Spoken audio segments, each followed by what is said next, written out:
Hello students, कैसे हैं आप लोग। हमारे यूट्यूब चैनल जेके सर बायोलॉजी में आपका स्वागत है। और आज आप लोगों के लिए जो टॉपिक है, ठीक है, वो है कम्युनिटी इंटरेक्शन से संबंधित, यानी कि सामुदायिक अंतरक्रियाओं से संबंधित कुछ इंपॉर्टेंट प्रश्नों का, ठीक है, एक प्रैक्टिस सेट है। ऑब्जेक्टिव प्रकार के प्रश्न है जो टीजीटी बायोलॉजी और अन्य बायोलॉजी से रिलेटेड कॉम्पिटिशन्स के लिए इंपॉर्टेंट है। चलिए देख लेते हैं पहला प्रश्न गाइस। देखिए, पिरामिड ऑफ एनर्जी इज, ऊर्जा का जो पिरामिड होता है वो हमेशा कैसे होता है? Always upright, always inverted, both upright and inverted, या नॉन ऑफ द एबव। तो इसका जो मतलब सदैव सीधा होगा, उल्टा होगा, या दोनों होगा। उल्टा भी हो सकता है या सीधा भी हो सकता है, इनमें से कोई नहीं। तो इसका राइट आंसर है, ऊर्जा का जो पिरामिड होता है स्टूडेंट्स, वो होता है ऑलवेज राइट, ऑलवेज अपराइट होता है, हमेशा सीधा होता है। ठीक है, इसको ध्यान रखेंगे, हमेशा सीधा होगा। ओके, उल्टा नहीं होता है ऊर्जा का पिरामिड। अब आता है, देखिए, हाँ ये भी मैं बताता चलूं साथ साथ, जीव संख्या का और जीव भार का जो पिरामिड होता है, ओके, तो वो दोनों प्रकार के होते हैं, उल्टा भी होता है और सीधा भी होता है। लेकिन ऊर्जा का सदैव सीधा पिरामिड होता है, इसको ध्यान रखेंगे। नेक्स्ट देखिए, कम्युनिटी समुदाय किसे कहते हैं? A collection of the plants and the animals, organism living in a habitat, autotrophs and the heterotrophs, या वेब ऑफ लाइफ। ठीक है, एक समूह है प्लांट्स और एनिमल्स का, समुदाय, या ऑर्गेनिज्म या ऐसे जीवधारी एक हैबिटेट में रहते हूँ, ठीक है, या ऑटोट्रॉप्स एंड हेटरोट्रॉप्स, स्वयंपोषी और परपोषी का समूह है, को मिलाकर कहते हैं वेब ऑफ लाइफ, या ठीक है जीवन जाल को कहा जाता है। तो इसका राइट आंसर हो जाएगा organism living in a habitat. तो इसका राइट आंसर हो जाएगा, ये कम्युनिटी कहलाएगा। नेक्स्ट देख लेते हैं, interaction between organisms of a community.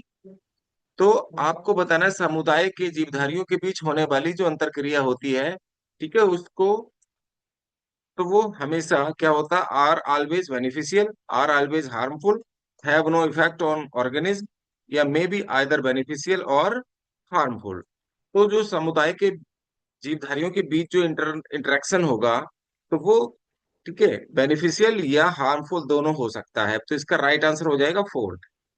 अब देख लेते हैं next, the C anemone living on the body of hermit crab is an example of. Okay, तो ये जो एग्जाम्पल है, तो आपको बताना है सी एनिमोन जो होता है समुद्री, ठीक है, वो हर्मिट क्रैब के ऊपर क्या है पाया जाता है। तो ये किस प्रकार का उदाहरण है, उसके ऊपर रहता है? ये सिम्बायोसिस का, म्यूचुअलिज्म का, या म्यूचुअलिज्म का है, या कमेंसियलिज्म का, या पैरासिटिज्म का। तो इसका राइट आंसर है कमेंसियलिज्म। कमेंसियलिज्म में क्या होता है? ये ऐसा जैविक संबंध होता है कि एक जीव है जिसके ऊपर दूसरा रहता है, तो ठीक है, दूसरा जीव रहेगा लेकिन दूसरे को ना तो लाभ होगा ना हानि।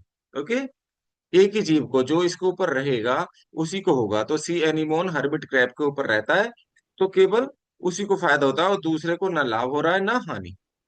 ठीक है, इस प्रकार को कमेंसियलिज्म के नाम से जाना जाता है। चलिए नेक्स्ट देख लेते हैं, mycorrhiza is a symbiotic association between. Mycorrhiza जो है एक सहजीवी संबंध बनाता है, किस किस के बीच बनाता है? एल्गी और फंजाई के बीच, fungi and roots of the pinus, fungi and roots of the higher plants, algae living endophytically in higher plants, ठीक है, या कोई शैवाल जो हायर प्लांट्स के अंदर रहता है। तो राइट आंसर हो जाएगा इसका third. Third is the right answer, fungi and root of higher plant, higher plant की रूट के साथ ये सहजीवी संबंध बनाता है। ओके, माइकोराइजा जो होता है, माइकोराइजा एक कवक है, फंजाई होता है। चलिए देख लेते हैं नेक्स्ट, बायोलॉजिकल नाइट्रोजन फिक्सेशन, जो जैवीय नाइट्रोजन स्थिरीकरण है, इज बेनिफिशियल फॉर रूट्स, केवल जड़ के लिए लाभकारी होता है, beneficial for the bacteria only, केवल बैक्टीरिया के लिए, या mutually beneficial to both, mix, यानी कि दोनों के लिए, यानी बैक्टीरिया और रूट दोनों के लिए बेनिफिशियल होता है, या make soil rich in ammonia, ठीक है, या सोयल को अमोनिया से भरपूर कर देता है वो, ठीक है, उसमें अमोनिया की मात्रा को बढ़ा देता है। तो राइट आंसर हो गया is mutually beneficial to both, दोनों को लाभ होता है।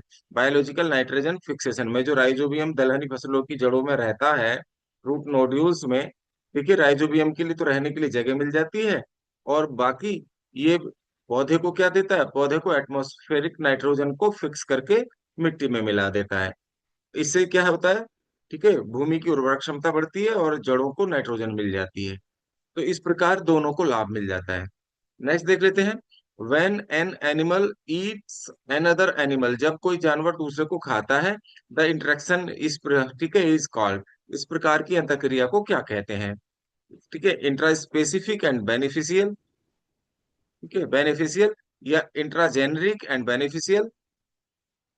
उसके बाद है इंट्रा स्पेसिफिक बट एंटागोनिस्टिक। फिर है इंटर स्पेसिफिक बट एंटागोनिस्टिक। तो राइट आंसर हो जाएगा इसका कहीं, इसका राइट आंसर हो जाएगा इंटर स्पेसिफिक बट एंटागोनिस्टिक, अंतर जातीय परंतु विरोधी। तो इसका राइट आंसर हो जाएगा, जब एक एनिमल दूसरे को खाएगा तो अंतर जातीय परंतु विरोधी होगा, मतलब इंटर स्पेसिफिक बट एंटागोनिस्टिक कहलाएगा इसको। अब देख लेते हैं, which one of the following is a density dependent reaction, निम्नलिखित में से कौन सी क्रिया घनत्व पर निर्भर करती है? Decrease in amount grass due to grazing, ठीक है, मतलब ये है कि decrease in amount of the घास का घटना संख्या में ड्यू टू ग्रेजिंग, चारण के कारण, मतलब चरने के पशु जो है उसको ग्रेस कर लेंगे तो घास की अमाउंट का घटना। ओके, तो घनत्व पर निर्भर किस पर ये करेगा? Increase in amount of grass due to fertilisers, fertiliser का प्रयोग करने से क्या होगा? ग्रास के अमाउंट में वृद्धि होना। किलिंग ऑफ बीट्स, खरपतवार का नाश होना। Dodder growing on the host stem, परपोषी के तने पर अमेबेलिटी की वृद्धि। तो इसका राइट आंसर हो जाएगा, ठीक है, तो कौन सी क्रिया घनत्व पर निर्भर करती है? Decrease in amount of grass due to grazing. तो इसका राइट आंसर हो जाएगा फर्स्ट।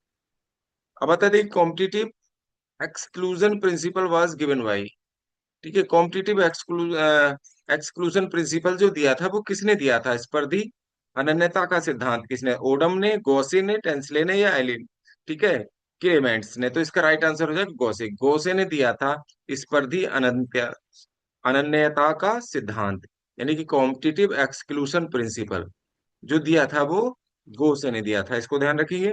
नेक्स्ट देख लेते हैं। The following sequence correctly represent xerosere, मरुक्रमक, जो जीरोफिटिक प्लांट्स होते हैं, यानी कि मरुभूमि में जो उगते हैं, इनको कह सकते हैं डेजर्ट प्लांट जो होते हैं, तो उनका सही क्रम क्या है डेजर्ट प्लांट का? क्रस्टो लाइकेन, फिर मॉसिस, फिर श्रब, हर्ब्स एंड फिर फॉरेस्ट। नेक्स्ट देख लेते हैं सेकंड, एल्गी, फिर लाइकेन, फिर मॉसिस, फिर हर्ब्स, श्रब एंड फॉरेस्ट। फिर आता है देखिए lichen, blue green algae, herbs, shrub and Woodland. फिर आता है देखिए lichen, mosses, herbs, shrub and trees. तो इसका राइट आंसर हो जाएगा गाइज फोर्थ। पहले आएगा लाइकेन, उसके बाद फिर मॉसेस, फिर आएंगे हर्ब्स शाकीय पौधे, फिर आएंगे श्रब्स यानी शुष्क यानी कि झाड़ियां, फिर आते हैं वृक्ष। तो ये सही क्रम है मरुक्रमिक, ठीक है, वनस्पति का, यानी कि जीरो सीयर वनस्पतियों का। तो यहाँ ये टॉपिक गाइज कंप्लीट हो जाता है। नेक्स्ट प्रैक्टिस सेट में हम मिलते हैं। तो आज आप लोगों को ये टॉपिक कैसा लगा, कमेंट बॉक्स में जाकर बताइएगा।